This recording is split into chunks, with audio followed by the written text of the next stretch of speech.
在中台湾的部分呢，那么目前了解到，在台中县是有7个人接获通知，其中有1个人出现了咳嗽的症状，现在被送到了蜀立丰原医院。而在台中市也有7个人接获通知，不过到目前为止，由于没有人出现任何症状，只需要居家隔离就好了。来自蜀立丰原医院的最新连线，交给记者方品文。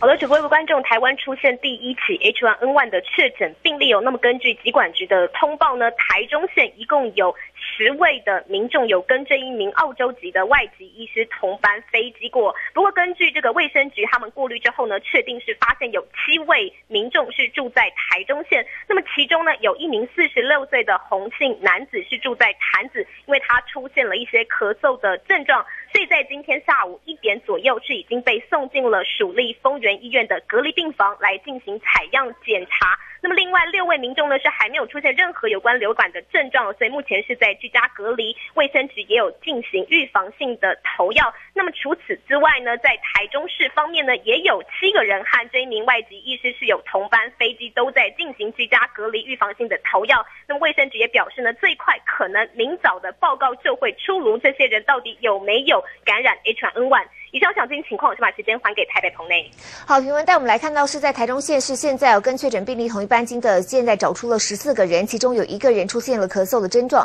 送到了蜀立丰原医院。后续的发展，我们都会带您持续来关注。